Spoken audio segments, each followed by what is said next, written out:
бо иштироки намояндагони мақомоти иҷроияи ҳокимияти давлатии шаҳри Душанбе ва ноҳияи Фирдавсӣ дар кӯчаи Шамсӣ даҳи пойтахт таваққуфгоҳи наву замонавӣ ва муосири ҷамъияти дорои масъулияти маҳдуди бозори Корвон ифтитоҳ карда шуд. Зимни мавриди истифода қарор додани иншоот масъулин дар таххонаи бино аз маркази савдои хӯрокворӣ дидан карданд. Таваққуфгоҳ дар асоси талаботи муосири шаҳрсозӣ дар муддати як сол бунёд карда шуда аз 6 ошёна ва таххона иборат мебошад. Таваққуфгоҳ дар масоҳати бештар аз 14 000 метри мураббаъ сохта шуда, дар он дар як вақт зиёда аз 448 адад воситаҳои нақлиёт имкони таваққуфро доро мебошанд. Дар таваққуфгоҳ лифт ҷойгир карда шуда, дар ошонаи болои бино маркази назорати мушоҳидавӣ фаъолият менамояд. Дар ин марказ бо истифода аз 12 монитор ва 171 камераҳои мушоҳидавӣ масъулин тартиботи бозорро назорат менамоянд. Дар асоси иттилоъ тамоми таҷҳизоти техникӣ насб гардида истеҳсоли насли нави ширкати маъруфи Hikvision буда атрофи бозорро дар масоҳати беш аз 1000 метр назорат менамояд. Дар ин марказ ҳамчунин системаи огоҳкунандаи зидди сӯхторӣ насб карда шудааст ва дар ҳолати бонки хатар аз ин ҷо муайян карда мешавад, ки ҳодиса дар кадом даромадгоҳ ва ё кадом қатори бозор рух додааст. Сохтмони ҳудуди бозори Корвон дар асоси талаботи шаҳрдорӣ ва меъморӣ идома дорад. Дар ҷараёни шиносоии намояндагон аз қисмати шимолии бозор, ки даромадгоҳҳои 10, 11, 12, 13, 14 ва 15-ро дар бар мегирад, боздид намуданд.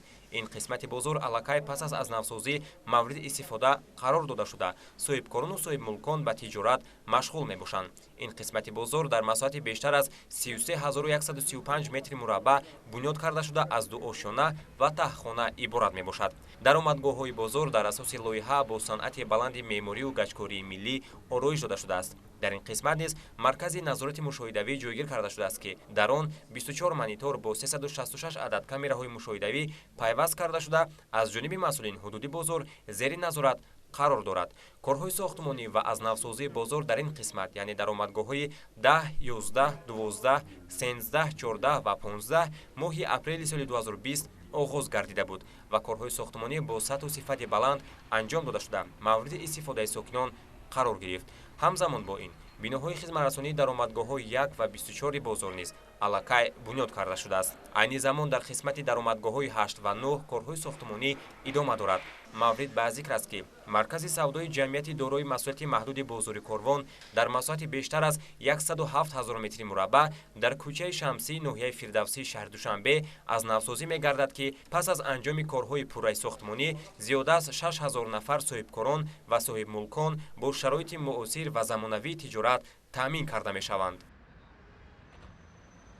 ҳамзамон дар ин рӯз бо иштироки намояндагони мақомоти иҷроияи ҳокимияти давлатии шаҳри Душанбе ва ноҳияи Шоҳмансур дар хиёбони Рӯдаки 33А филиали тарабхонаи амрикоии зудхидматрасони KFC мавриди истифода қарор дода шуд. дар асоси иттилои масъулин дар ин тарабхона айни замон зиёда аз 100 нафар бо ҷои кори доимӣ ва маоши хуб таъмин гардиданд.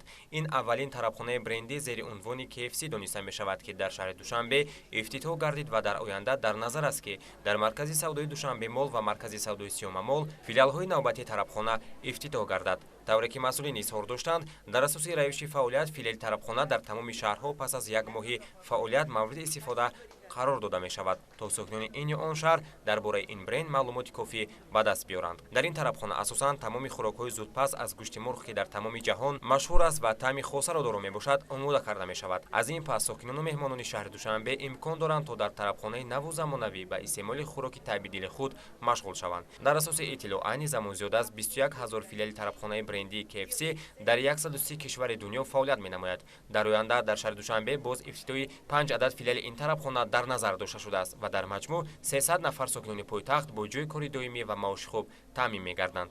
Kentucky Fried Chicken ё худ мурғи бирёншуда аз Kentucky як занҷираи байналмилалии хизматрасонии ғизо аст, ки ба хӯрокҳои мурғӣ тахассус дода мешавад. идораи марказии ширкат дар Луисвилл, Kentucky, Америка ҷойгир аст. тарабхона дуюм ширкати машҳури ҷаҳонӣ аст, ки ҳаводорони зиёд дорад. зимни боздид намояндагони мақомоти иҷроияи ҳокимияти давлатии шаҳри Душанбе ва ноҳияи Шоҳмансур аз шароити фароҳамовардашуда дар ин тарабхона боздид намуда, бо сокинон ва мизоҷони тарабхона суҳбат намуданд. асосгузори ин бренд Харлен Сандерс мебошад, ки дар синни 62 солагиаш ин тарабхонаро бори аввал соли 1952 дар штати Ютаи Америка ифтитоҳ намудааст.